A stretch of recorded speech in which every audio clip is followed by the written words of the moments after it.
దైవజనులు యోనాయి గారు వస్తూ ఉండగా అందరు చప్పట్లు కొడుతూ దైవజనుల్ని ఆహ్వానిద్దాం.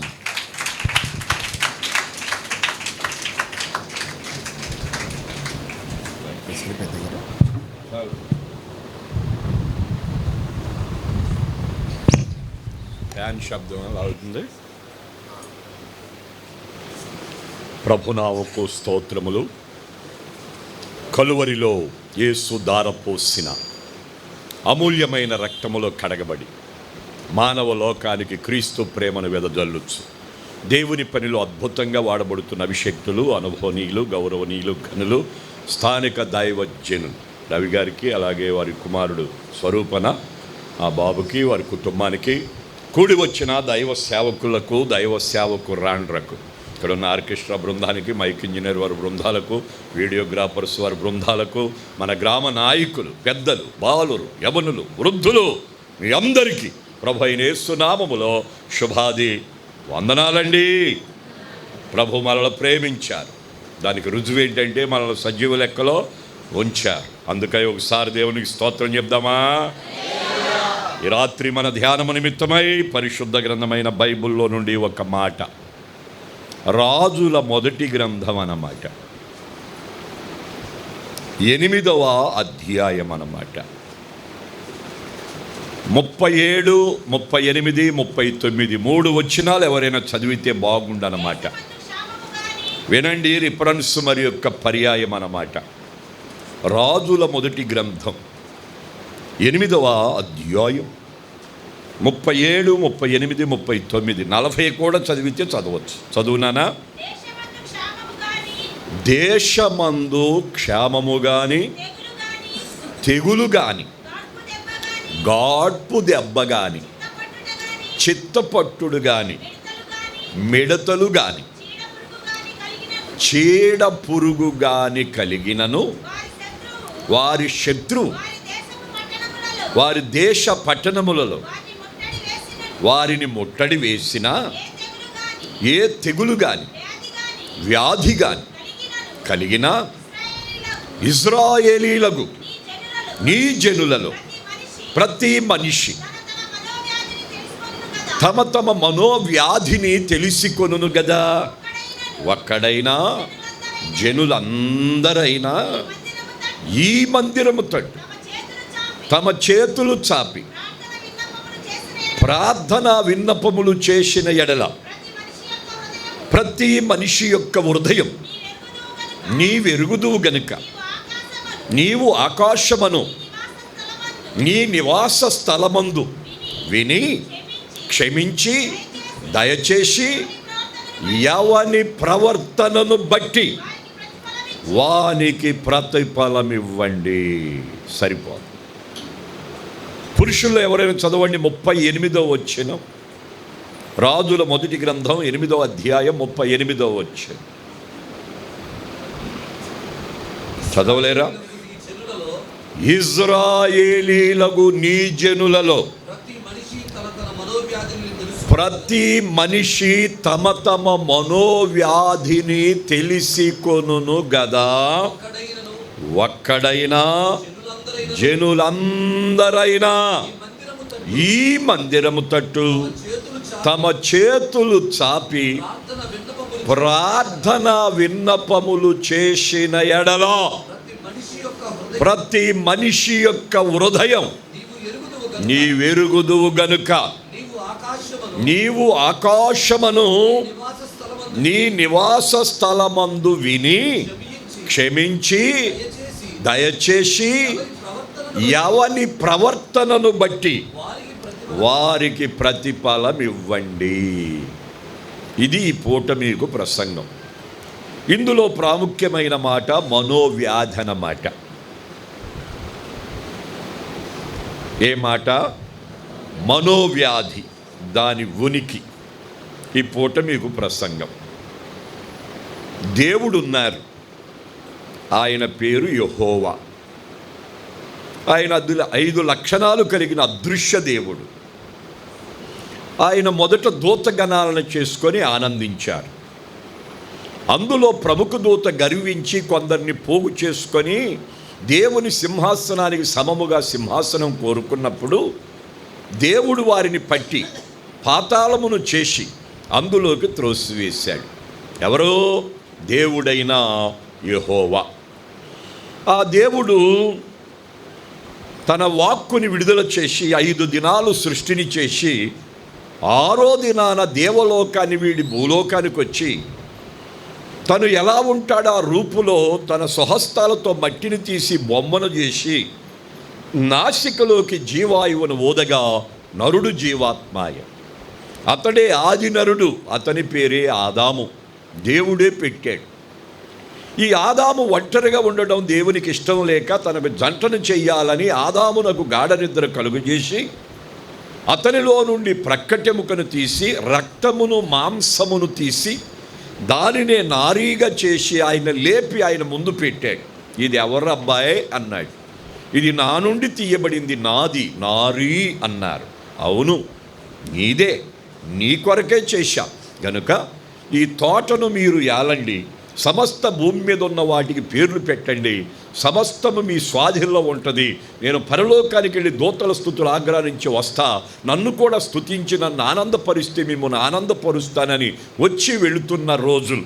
ఒకరోజు అన్నారు, ఈ తోటలో సకల జాతుల వృక్ష ఫలాలు పెట్టా, ఒక నది పెట్టా, ఒక గుక్కి నీళ్లు తాగితే కొన్ని యుగాలు దప్పికేయదు, అందుకనే దాన్ని నిష్కల్మష యుగం అన్నాడు. కొన్ని యుగాలు బ్రతికిపోయారు దేవుని మహిమలో నరుడు. దేవునికి స్తోత్రం.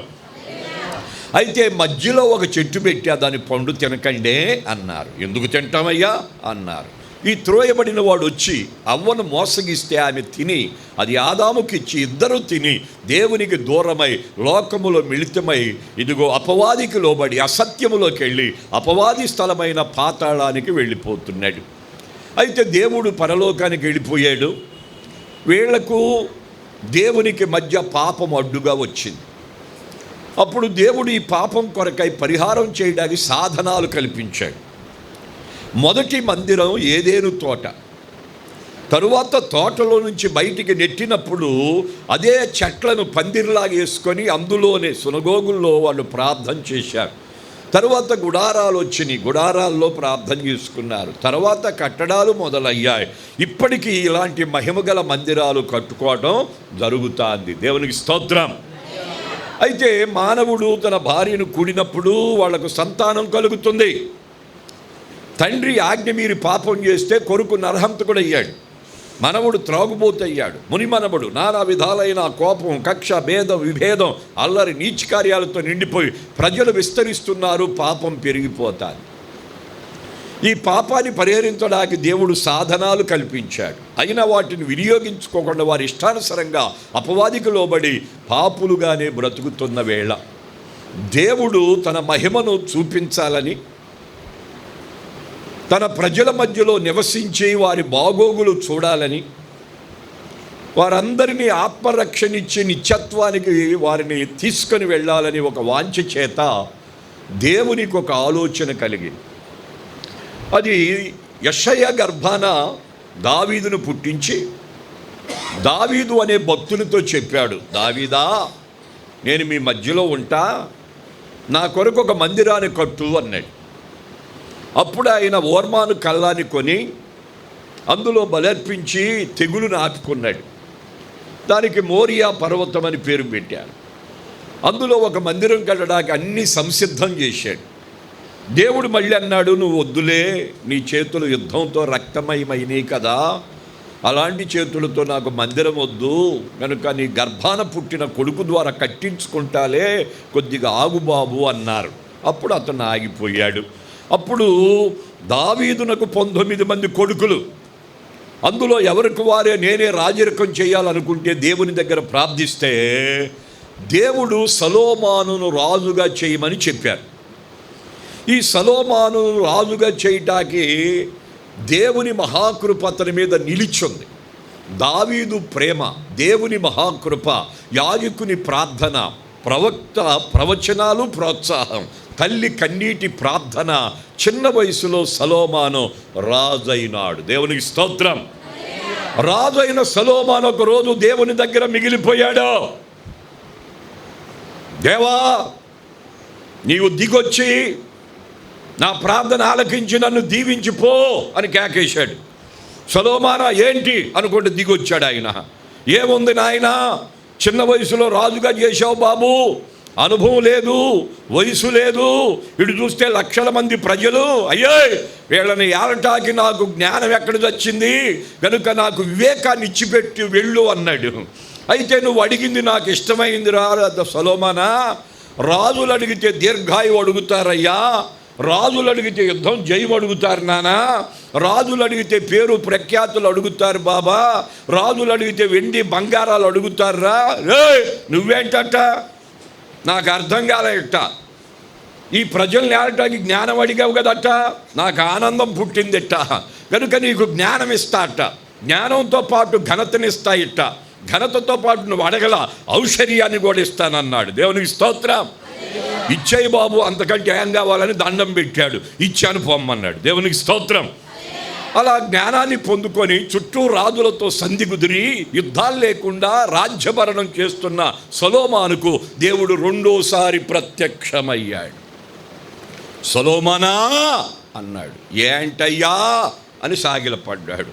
ఏమీ లేదు లేరా అబ్బాయి, విన్నావా, నేను నా ప్రజల మధ్యలో ఉండాలనుకుంటున్నా గనుక నాకు ఒక మందిరాన్ని కట్టు, అందులోకి వచ్చి ఉంటా, నా ప్రజలను కాపాడుకుంటా, వాళ్ళను రక్షించుకుంటా, వాళ్ళని దీవించుకుంటా, వాళ్ళని బలపరుచుకుంటా, ఆదరించుకుంటా, ఆశీర్వదించుకుంటా, అభివృద్ధి చేసుకుంటా, నా రాజ్యానికి సిద్ధపరుచుకుంటా, కట్టు అన్నాడు దేవుడు. కడతాను అని లెగిచాడు పైకి.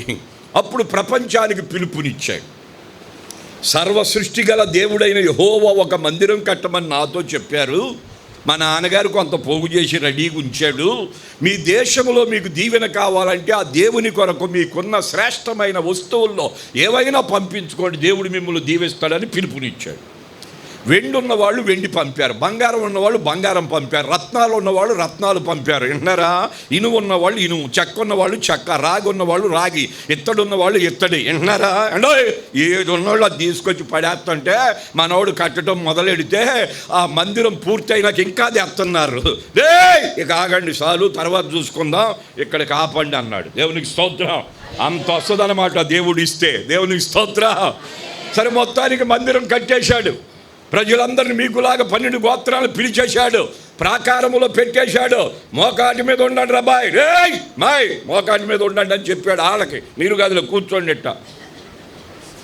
అందరూ ప్రార్థనలో ఉన్నారు. సొలొమోను బలిపీఠం దగ్గరికి వచ్చి బలి అర్పించేశాడు. దేవుడికి ఎన్ని ఆనందమో అంత ఆనందం, సంతోషం. ఆయనకి వచ్చినట్లుగా కోరినంత అంత పరిస్థితిలో తనకి ఎంతైతే ఆధిక్యత ఘనత దేవుడిచ్చాడో, ఎంత స్తోమత ఇచ్చాడో దాని ప్రకారంగా బలి అర్పించేశాడు.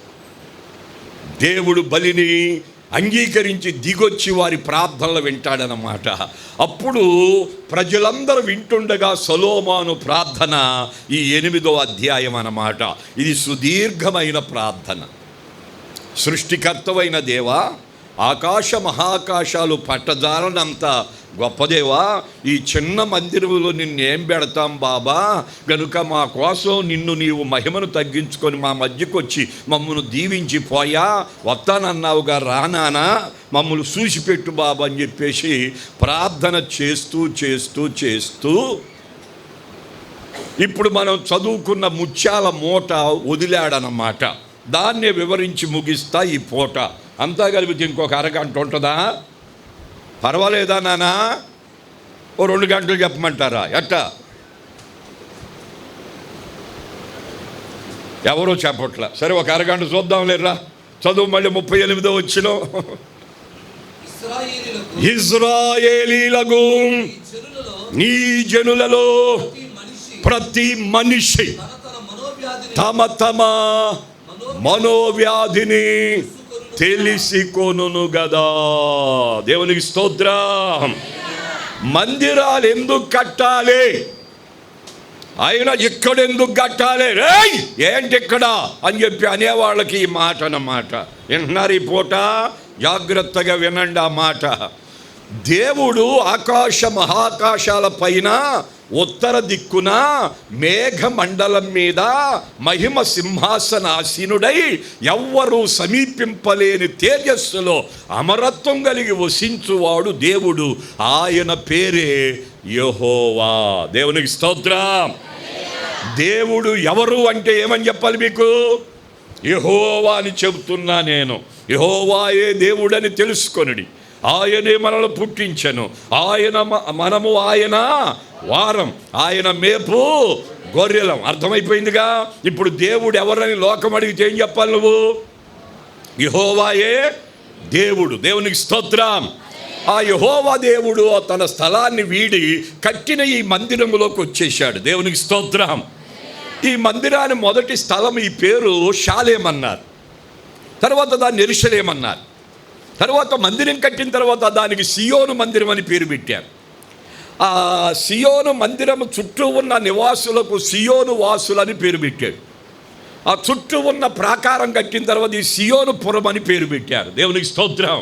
వాళ్ళ నివసించేదానికేమో సియోనుపురం అన్నారు, ఆ ప్రజలనేమో సియోను వాసులు అన్నారు, ఆ మందిరానికేమో సియోను మందిరం అని పెట్టారు. అందులో నివసించే దేవుని పేరేమో సియోను రారాజు అని పెట్టాడు. దేవునికి స్తోత్రం.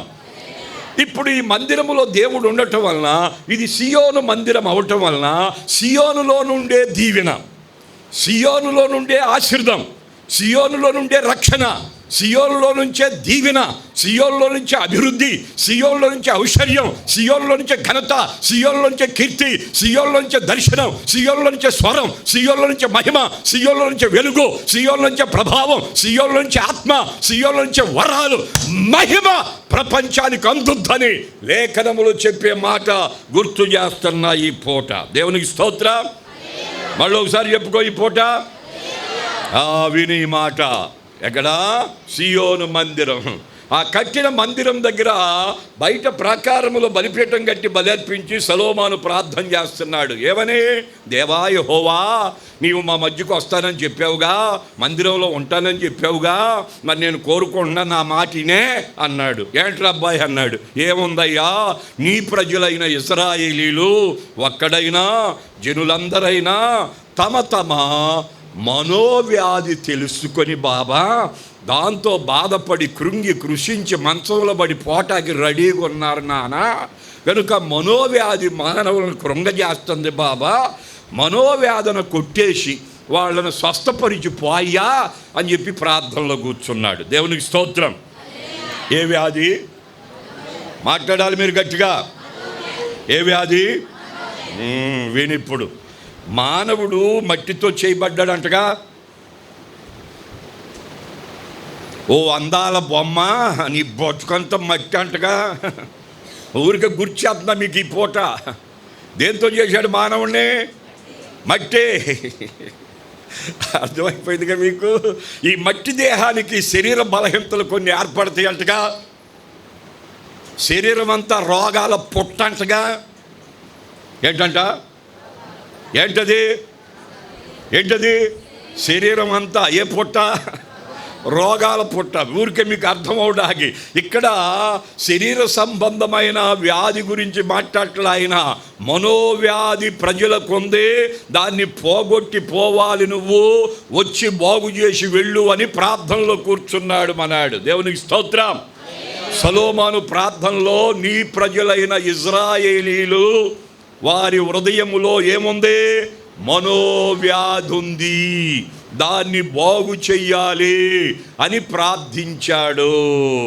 లోక సంబంధమైన శరీర సంబంధమైన వ్యాధుల గురించి 2 మాటలు చెప్పి మనోవ్యాధన ఎలా ఉంటుంది, దానికి గల కారణం ఏంటి, అది ఎవరికి ఉంది, అది ఎలా కనపడుద్ది, దానికి మూలాధారం ఏంటి, మనోవ్యాధికి మందేంటో నేర్చుకొని వెళదాం ఈ పూట.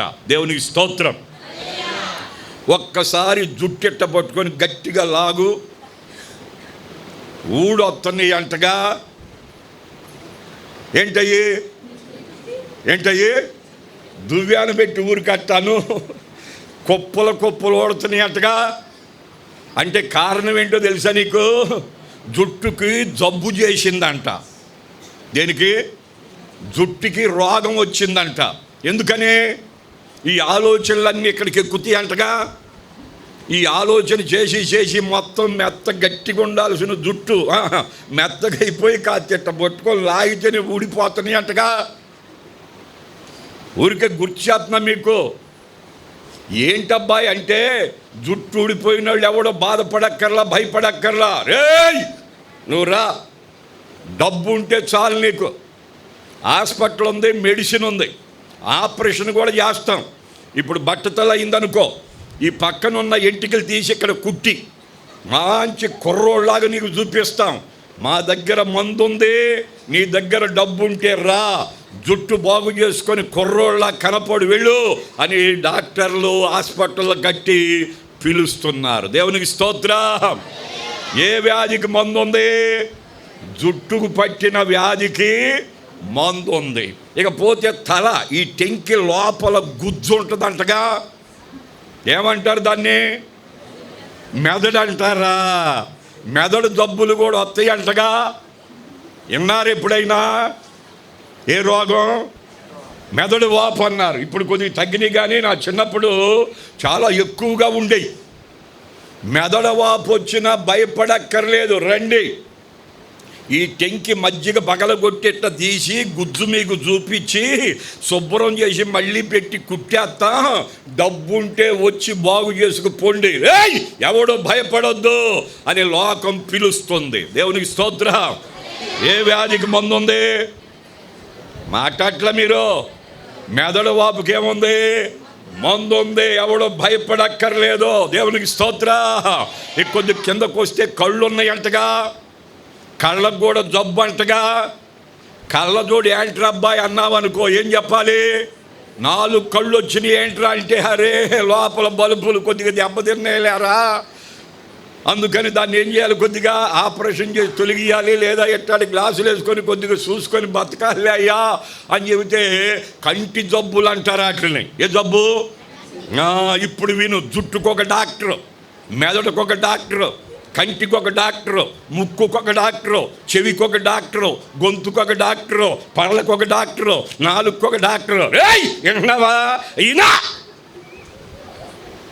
మైటీ స్పెషాలిటీ హాస్పిటల్స్ అంట. అర్థమవుతుందా మీకు ఏమన్నా? ఏ రోగమైనా ఎవడు భయపడొద్దు. కొద్ది కిందకు వద్దామా? రా. గుండె జబ్బులు ఉన్నాయి అనుకో, ఎవడో భయపడక్కర్లేదు. గుండెని ఎలా తీస్తాం? మధ్యలో ఎక్కడ తీస్తాం? నువ్వు చూస్తా ఉండు. దేంటో ఏంటి అటు చూస్తున్నా ఇంకా?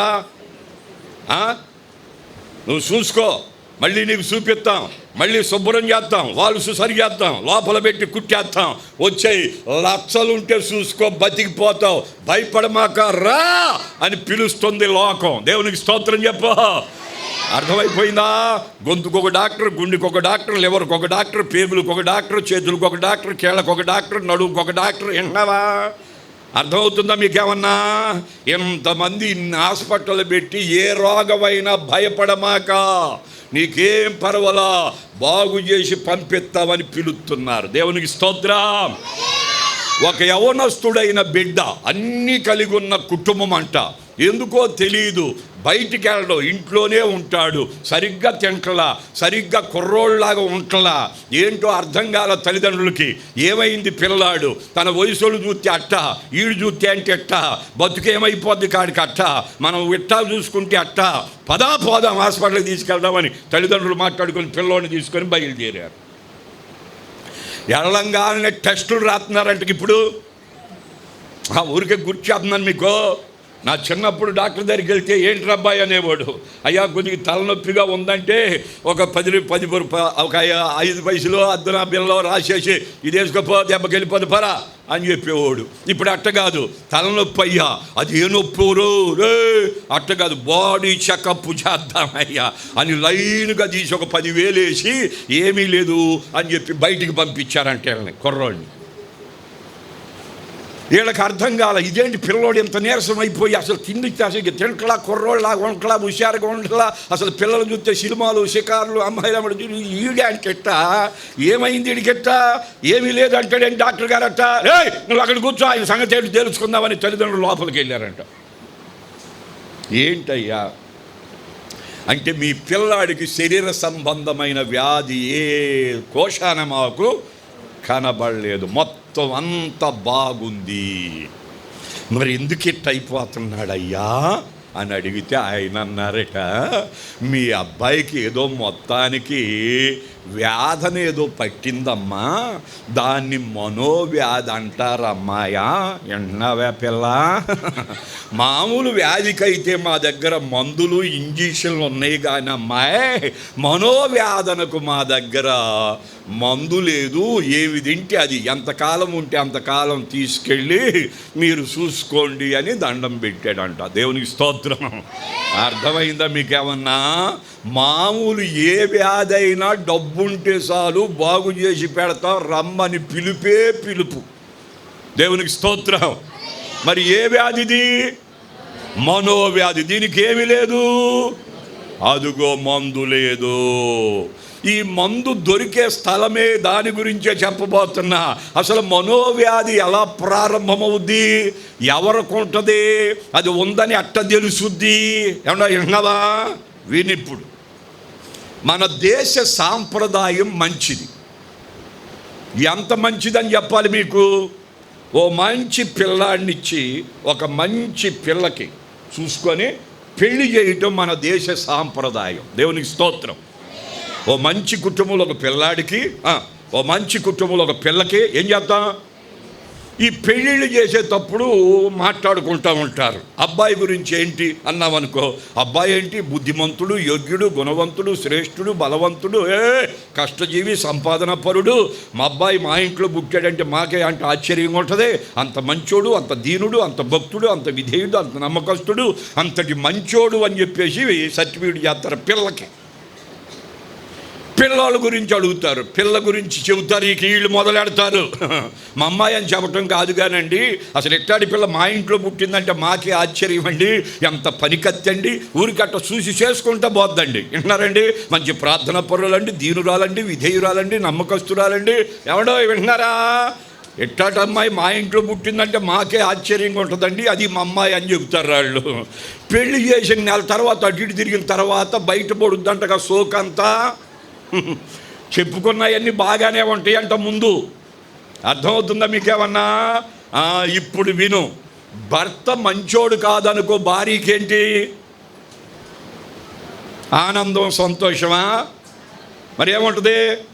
మరి ఆయన ఈరుడు సూర్యుడు అని చెప్పారు. ఏంది ఎట్టా బతుకేంటట్ట, సరిగ్గా లేడే ఎట్ట, చెప్పినట్టుగా ఉండట్లేదట్ట, నేను అనుకున్నట్టుగా లేడుగా ఎట్ట, బాగుపడతాడా ఇక ఏమన్నట్ట, ఇక లేదేమన్నా బతుకంటే ఎట్ట, పోశారు నెత్తి మీద నిప్పులెట్ట అని చేసినోడిని చూసినోడిని మొత్తం ఊరికే గుర్చేస్తున్నాలే మీకు. మనోవ్యాధిని ఎట్టొస్తుందో ఊరికే గుర్చేస్తున్నా మీకు.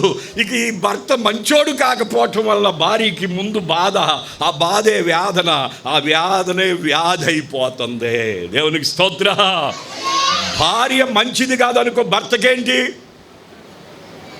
మాట్లాడట, అదిగో అదే బాధ, తర్వాత అదే వేదన, అదే మనో వ్యాధిగా మారిపోతుందన్నమాట. ఇంకొద్దిగా లోతుగా చెప్పమంటావా? భర్త మంచోడే, భార్య మంచిదే, వాళ్ళ కలయికలో సంవత్సరాలు తరబడి పెరుగుతున్న సంతు లేదు. వీళ్ళకేంటి ఎట్టదే, అది కూడా మళ్ళీ ఏదొకటి అంటే మీకు అర్థమవడానికి. భర్త మంచోడే, భార్య మంచిదే, కానీ ఏమి లేదు, సంతు లేదు. వీళ్ళకేంటి? ఈ లోకంలో కొంతమంది చెప్తారు, సంవత్సరం తిరిగిలో పుట్టాలంటగా, పుడితే ఊరికే గుర్చేస్తున్నానమ్మా మీకు, పెళ్ళైన సంవత్సరంలో పుట్టాలంట, సంవత్సరం ఆగిందంటే చూస్తారంటగా ఒక 4-5 సంవత్సరాలు. ఇక 4 సంవత్సరాలు దాటుతుందంటే ఇక దీని మొఖానికి కాయ లేదు, పిండి లేదు, వేసేయండి అన్నారంట పిల్లలు. ఊరికే గుర్చేస్తున్నారా చిన్నోడా? మనోవ్యాధన ఎట్లా ప్రారంభమవుద్దో మీకు తెలియటానికి గుర్చేస్తున్నా నేను. పిల్లలు లేనోడు బాధపడమాకండి. ఇందాక మా అమ్మాయి కొన్ని హెచ్చరికలు నాకు ఇచ్చారని చెప్పేశారు కదా, అర్థమైపోయిందిగా మీకు. కనుక పిల్లలు లేకపోవటం వలన ఈ అమ్మాయికి ఒక ముద్ర వేస్తారంటగా. ఏమని ఇదిగో ఈ అమ్మాయికి ఇక పిల్లలు పుట్టరు, ఈ అమ్మాయి గొడ్రాలు అని చెప్పేసి నానా విధాలుగా ఎక్కడికి ఫంక్షన్కి రాకుండా, బయటికి వెళ్ళనీయకుండా, ఏమీ చూడకుండా, ఏమీ చేయకుండా, ఎవరి దగ్గరికి వెళ్ళకుండా, ముఖం కనపడితేనే హ్యాపా అనే రోజులు అంటగా. ఎందుకని? కడుపులో ఏం లేదు, మాట్లాడలో కాయ లేదంటగా. అందుకే ఆ ముఖం చూస్తే అరిష్టం అంటగా. అందుకని ఎదురొచ్చినోడు కూడా బయటికి పోయి మళ్ళీ లోపలికి పోతారంటగా. అంత అవమానపరుస్తారు. అలాంటి అమ్మాయికి ఏముంటుంది? ఆ భర్తకి చెప్పుకొని ఏడిస్తే ఆయనకేముంటుంది? ఇలా మనోవ్యాధి ప్రారంభమవుద్దని దాని భావం. ఒకవేళ పిల్లలు పుట్టినా సరి అయిన రీతిలో వాళ్ళని పెంచలేకపోతున్నారు. వీళ్ళకేంటి? అదొక వేదన. దేవునికి స్తోత్రం చెప్పు. ఇల్లు లేదు, వాళ్ళకేంటి? మనోవేదన. ఉద్యోగం లేదు, వాళ్ళకేంటి? అదొక వేదన. వ్యాపారం లేదు, వాళ్ళకేంటి? అదొక వేదన. ఏమన్నా వింటున్నారా? తింటాకి లేదు, వాళ్ళకేంటి? అదొక వేదన. కట్టుకోవడానికి లేదు, వీళ్ళకేంటి? పండగలు వచ్చినాయి, ఇప్పుడేం కావాలి? మాట్లాడరిక. ఇక అంత బతుకంతా దేంతో ముడిపడిపోయింది? వేదనతోనే ముడిపడిపోయింది. ఆ వేదన బాధ అయిపోయి, బాధ అంతా బరువెక్కిపోయి, మొత్తం హృదయం అంతా పాడైపోయి కృంగజేసేసి, మనోవేదనతో పట్టేసి, మంచంలో పడేసి, తొందరగా పోటాకది దోహత పడుతుందని లేఖనాలు చెప్పే సత్యం. ఎవరెవరికి ఉందది? ఒక ఇంటికా, ఒక వ్యక్తికా, ఒక వంశానికా, ఒక గ్రామానికా, ఒక పట్టణానికా, ఒక దేశానికా? ఇదిగో ఇక్కడ చెప్తున్నాడు, ఇజ్రాయేలీలకు నీ జనులలో ప్రతి మనిషి తమ తమ మనోవ్యాధిని తెలిసి కొనును కదా. అంటే పిల్లలు పుట్టిన తర్వాత వీళ్ళని ఇప్పుడు ఏంటో అంగన్వాడిలో చేర్చాలంటున్నారేంటి? చేరవాలట. ఎందుకని? చదువు అలవాటు చేయట, కూర్చోబెట్టాలి కదా. అందుకని ఈ తల్లి తీసుకెళ్ళి కూర్చోబెడితే కూర్చుంటాడా? బేరమని ఏడుస్తాడు. కడుపు తీపి, పేగు బంధమంటగా తల్లిని విడిచిపెట్టలేక ఏడుస్తాడు. ఆడికొక వేదన. ఈ స్కూల్కి వెళ్ళేవాడు మోటార్ మొయ్యలేక అదొక వేదన ఆడికి. విన్నారా? ఎగ్జామ్ వచ్చి ఇదొక బాధ వాళ్ళకి, పెళ్లి వయసు వచ్చి అవ్వకపోతే అదొక బాధ వాళ్ళకి. ఇవన్నీ మొత్తం ఏంటంటే విన్నావా, బతుకంతా ఇక ఎట్టనో చెప్పుకోండి. ఏం చేయండి, నేను టైం అయిపోయింది కాబట్టి ముగించేస్తున్నా. ఏ వ్యాధి? అందరు చెప్పవచ్చు కదా. ఎవరు కొందది? బయటికి వెళ్ళేటప్పుడు చెప్పుకుంటారు. ఇక స్తోత్రం.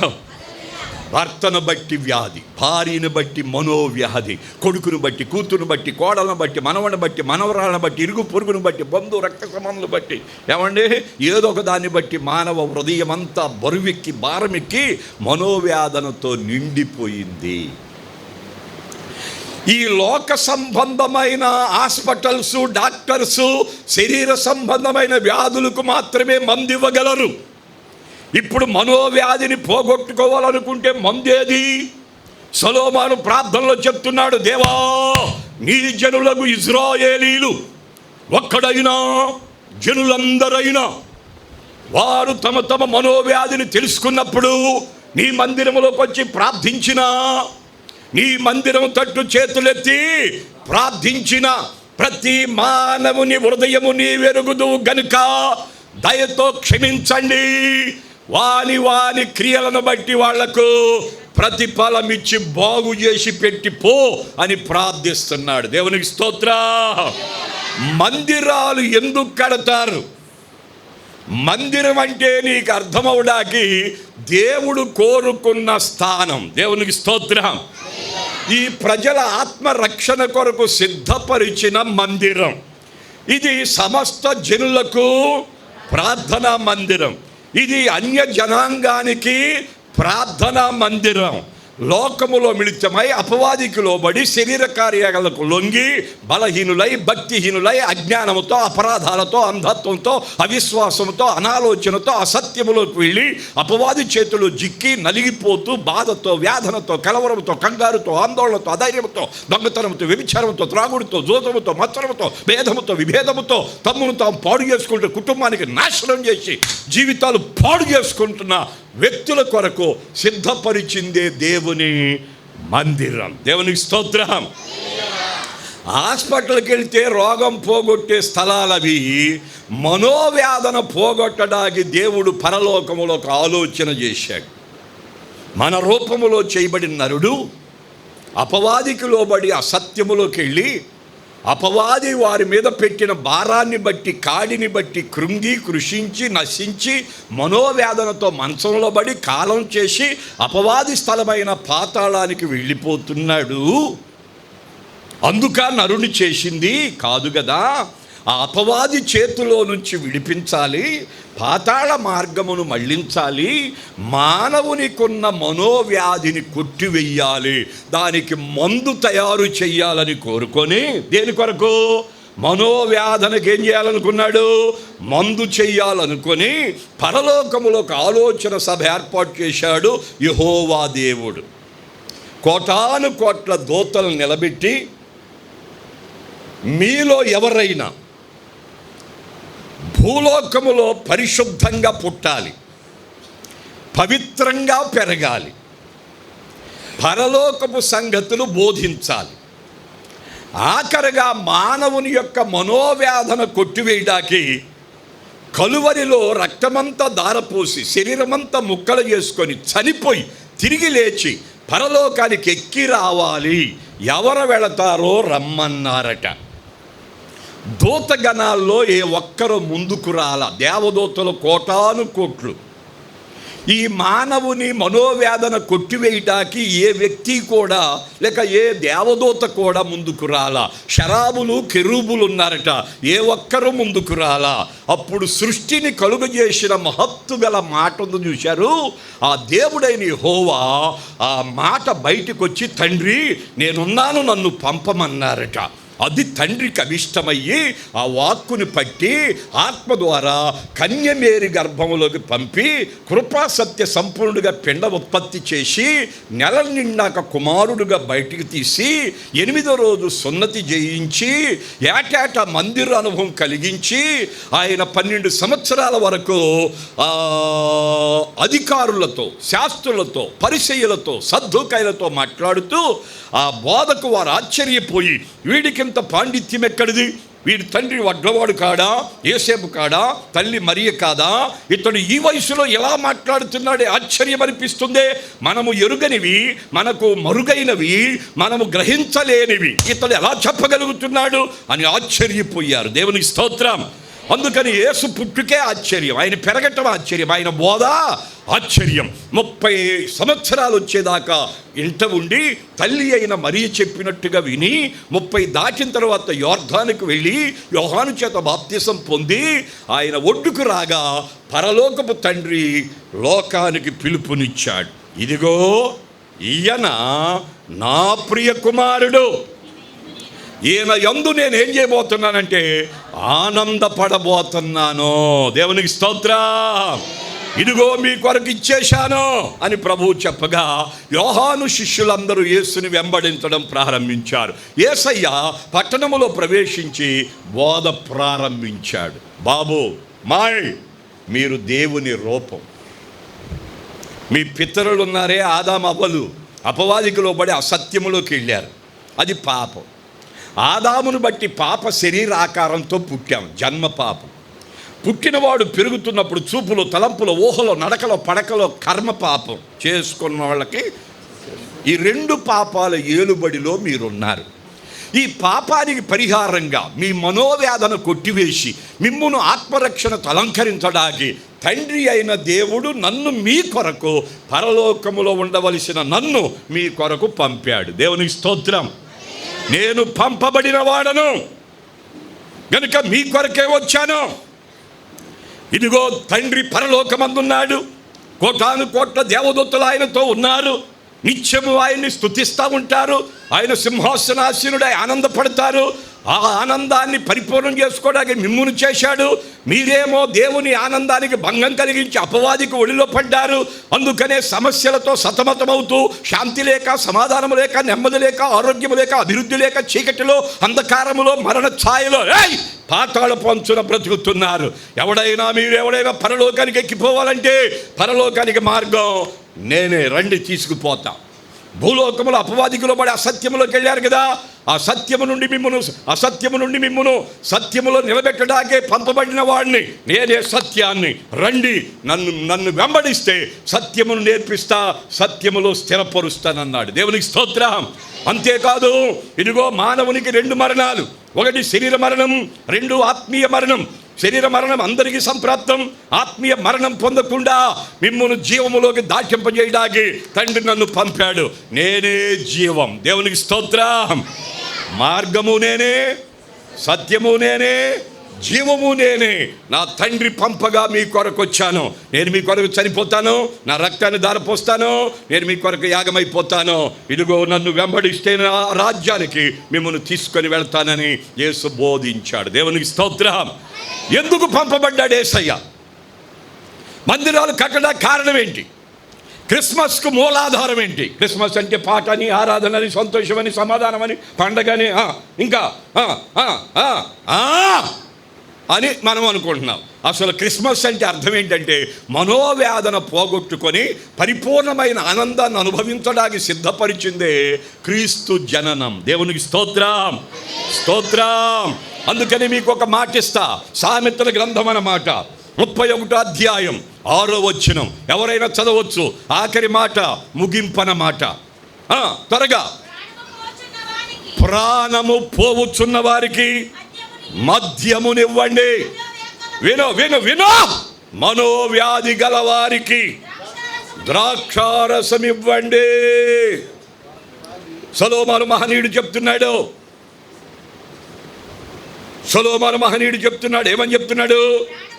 ప్రాణం పోవచ్చున్న వారికేమో మద్యమునివ్వండి, మనోవ్యాధితో ఉన్న వారికి ద్రాక్షారసం ఇవ్వండి, బాగుపడిపోతారు వాళ్ళు అన్నాడు. అంటే మీకు అర్థమవడానికి యేసు ప్రభు భూలోకంలో జీవించినప్పుడు ఆయన బోధించాడు. ఆ బోధలో ఒక మాట అన్నాడు, బాబు రే వినండి, నేను నిజమైన ద్రాక్షవల్లిని, మీరు తీగలు అన్నాడు. అంటే ఆయన ద్రాక్షవల్లికి పోల్చుకున్నాడు. ఇక్కడ మనోవ్యాధి గల వారికి ఏం కావాలి?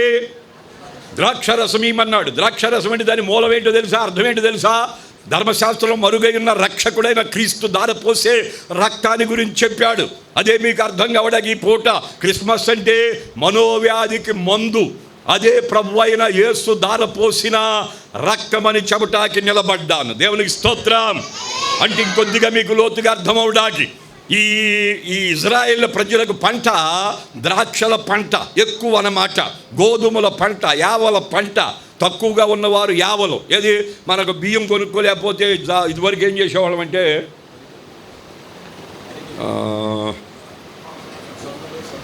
కాదు, ఈ మరపట్టిన తర్వాత ముక్కలు వచ్చాయి, నూకలు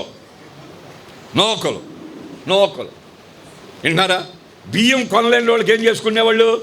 నూకలు కొనుక్కొని జావు కాసుకొని కత్తంతా పచ్చడి అట్ట అనుకొని లాగే సరిపోతుంది బాబా, ఈ పూటకి నాన్న వందనాలు బాబా అని దండం పెట్టుకునేవాళ్ళం కదా.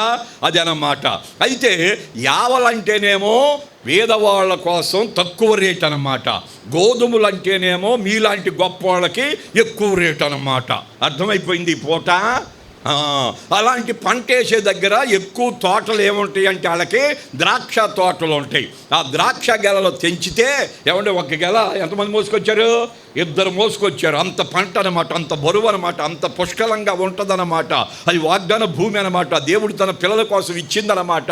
అలాంటి ద్రాక్షాలు ఏం చేస్తారంటే గానుగులో తిప్పి రసం తీసి బిందెల్లో పెట్టుకొని మంచినీళ్ళు మనం ఎట్ట తాగుతారు. దేవునికి స్తోత్రం. చాలామంది లోకంలో తాగుబోతోళ్ళు ఉన్నారు.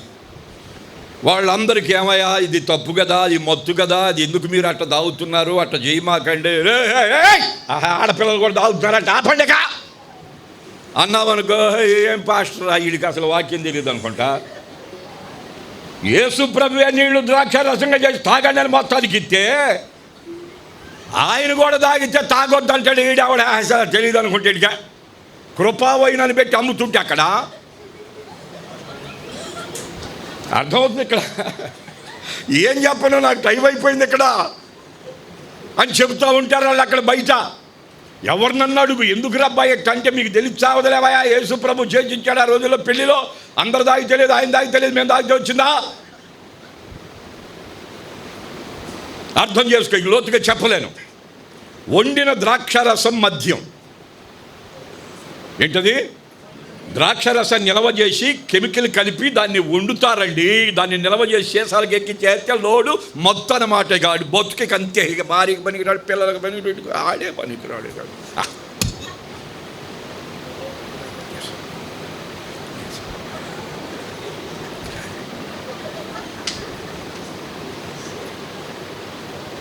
మత్తు. అలాంటి వాళ్ళు ఎవరైనా ఉంటే ఏమనమాకండి. ఏమన్నా సుఖం లేదమ్మాయి, తిట్టినా కొట్టినా లేదే, అయిపోయింది. ఇక నీ బతుకు నువ్వు నడుము కట్టుకొని ధైర్యం ఉండి ఏదో పని చేసుకో, బతుకమ్మాయి. నీ ఆత్మీయస్థితిని పాడు చేసుకోమాకే పిల్ల. విన్నావమ్మాయి?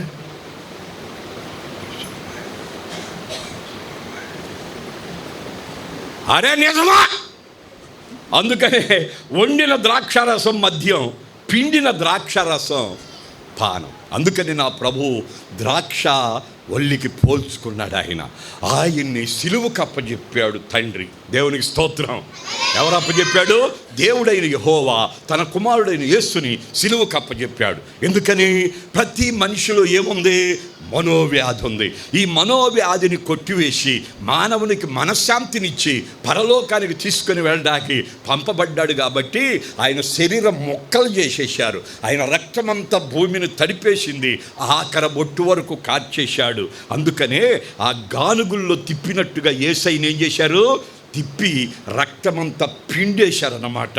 అది రక్తం దారపోయటాకే వచ్చాడు, మన కొరకు చనిపోటాకే వచ్చాడు. ఎందుకంటే ఇదిగో మనోవ్యాధి గల వారికి ఏమి ఇవ్వాలి? ద్రాక్ష. అంటే నీకు అర్థం అవటానికి, ద్రాక్ష రంగు నలుపు, దాన్ని పిండితే వచ్చే రంగు ఎరుపు. అర్థమవుతుంది మీకు? ఏమన్నా ఇంకా లోతుగా చెప్పలేను ఇక్కడ. కనుక ఈ పూట మీకు అర్థమైతే బాగుండనమాట. యేసయ్య ధవళవర్ణుడు, ఆయన రత్నవర్ణుడుగా మారిపోయాడు. ఆయన రక్తమంతా భూమి మీద ఏం చేశాడు? ధారపోసేశాడు. ఇప్పుడు ఈ మందిరాలు కట్టేది ఎందుకు అనుకుంటున్నావు? ఆ దేవుని మహిమ ఈ మందిరంలో ఉండటం వలన ఇక్కడ ప్రజలకు పిలుపు అన్నమాట. ఇదిగో దైవ సేవకుడు బలిపీఠానికి ఇప్పుడే ప్రార్థన చేశాడు బాబు సద్గుణ పెద్దాడు. ఇప్పుడే చేశాడు ప్రార్థన. దేవా, ఇక్కడ బలిపీఠం మీద భక్తుడు నిలబడతాడు, ఇదిగో నీ భక్తుని వాడుకయ్యా, ఇది నీకు ప్రతిష్ఠిస్తున్నాం ప్రభు అనేవి ఇచ్చేసావు అన్నమాట ప్రభువుకి. కనుక భక్తుడు ఇక్కడ నిలబడినప్పుడు ముందు భక్తుడు దహించబడాలి. ఇది ఒక దహన బలిపీఠం అన్నమాట. తను దహించుకొని చెత్త చెదారం, కోపం, కక్ష, భేదాలు, విభేదాలు, లోపాలు ఏదైనా ఉంటే మొత్తం నన్ను ముందు దహించా, నన్ను చంపోయా, నీ కొరకు బతుకుతాను బాబా, నీ మాటలు బతుకుతాను బాబా అని ఇక్కడ చచ్చి లేచి నిలబడి దేవుని మహిమతో దేవుని బోధించే వాక్యం అన్నమాట. దేవునికి స్తోత్రం. అందుకనే ఈ బలిపీఠము నుండంట పాపాన్ని పరిహరించే ఓట బయలుదేరుద్దంట. దేవునికి స్తోత్రం చెప్పు. ఏ ఓట బయలుదేరుద్ది? బలిపీఠం నుంచి పాపాన్ని పరిహరించే ఓట, ఈ మనోవ్యాధిని కొట్టివేసే ఓట.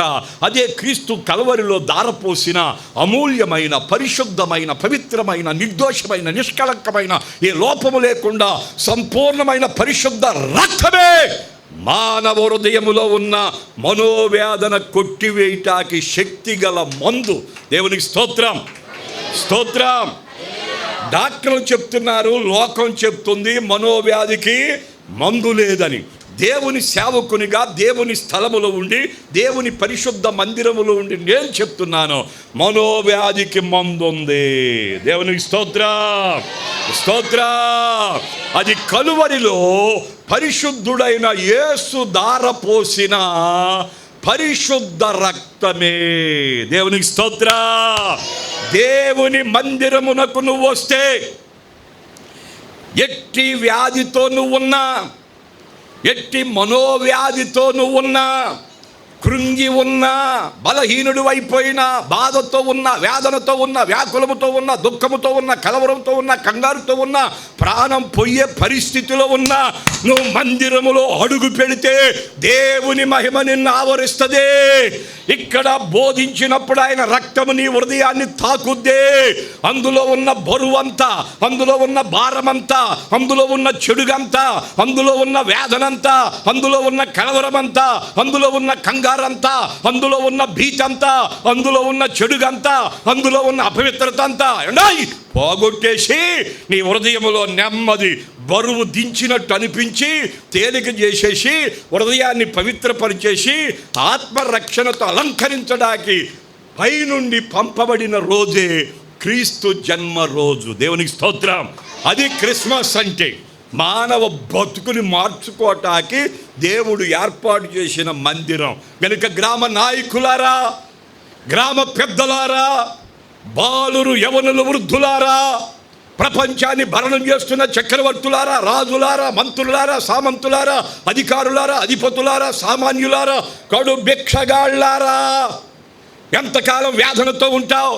ఎంతకాలం మనోవేదనతో ఉంటావు? ఎంతకాలం లోకస్తుడిగా ఉంటావు? ఎంతకాలం పాపములో ఉంటావు? ఎంతకాలం శాపములో ఉంటావు? ఎంతకాలం దోషములో ఉంటావు? ఎంతకాలం అబద్ధికుడిగా ఉంటావు? ఎంతకాలం కోపం, ఎంతకాలం కక్ష, ఎంతకాలం భేదం, ఎంతకాలం విభేదం, ఎంతకాలం అల్లరి, ఎంతకాలం నిత్యకార్యం? ఆపాయి. నా ప్రభువు నిన్ను పిలుస్తున్నాడు. నీ మనోవేదన కొట్టివేసి, నీ పాపాన్ని పరిహరించేసి, నీ శాపాన్ని కొట్టేసి, నీ దోషాన్ని పరిహరించేసి, ఆయన రక్తంలో కడిగేసి, నీతిమంతునిగా చేసేసి నిత్యరాజ్యానికి సిద్ధపరిచే రోజే క్రిస్మస్. అందుకే నీ కొరకే మందిరం. ఎవరి కోసం అనుకుంటున్నా? ఎవరి కోసం మందిరం? నీ కోసమే. దేవునికి స్తోత్ర.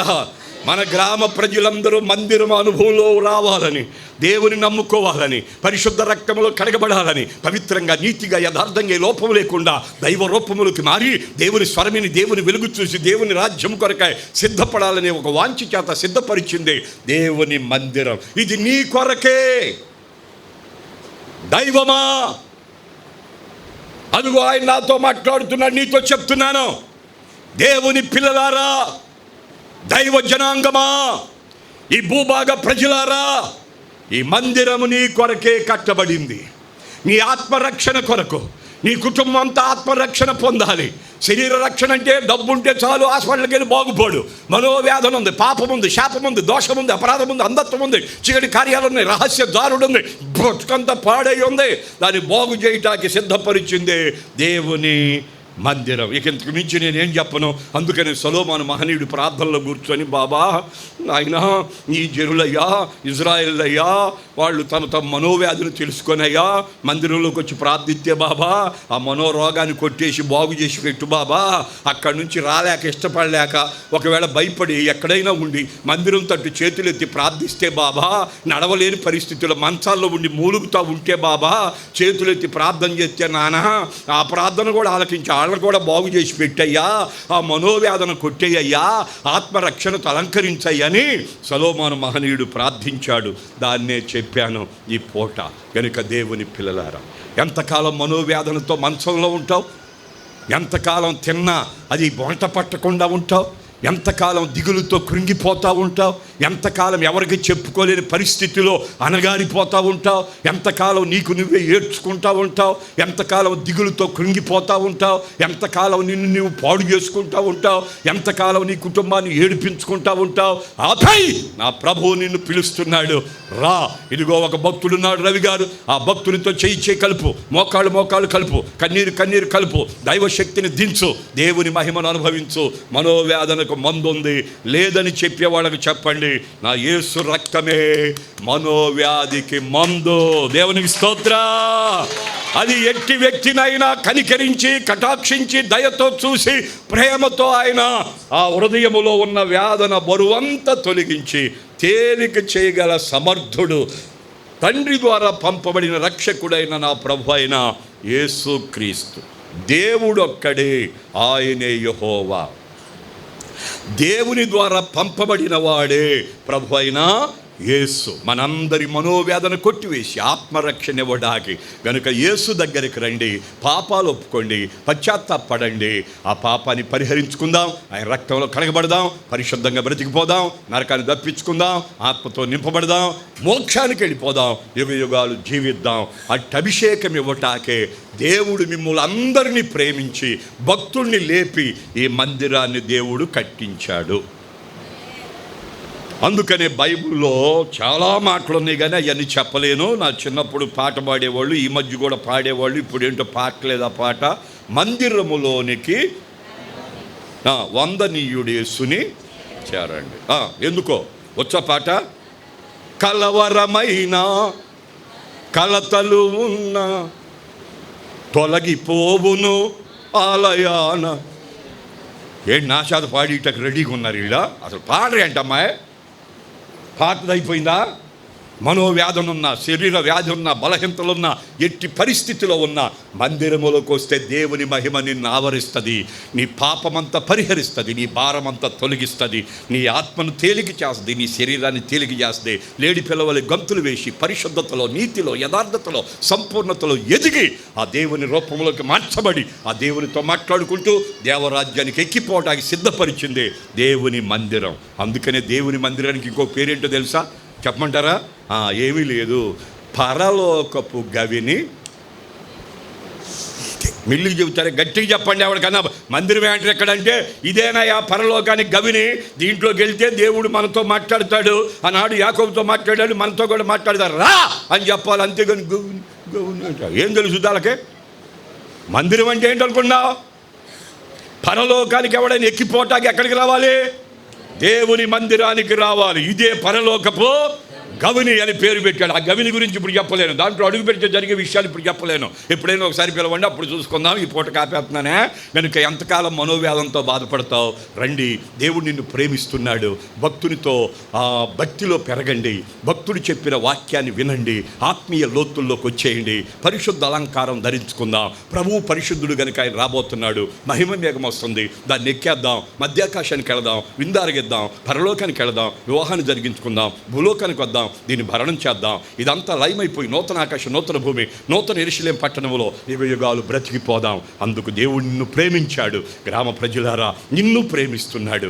ఆ ప్రేమను గుర్తెరిగి ఇదిగో దేవుని యొక్క కవుగిట్లోకి వచ్చాయి. ఆయన రెక్కల చాటును కాపాడబడు, దీవెన పొందు, ఆరోగ్యంతో నింపబడి, దీర్ఘాయువు కలిగుండు. అన్నిటిలో మనల్ని అందరినీ ఆయన రాకకై సిద్ధపరుచును గాక.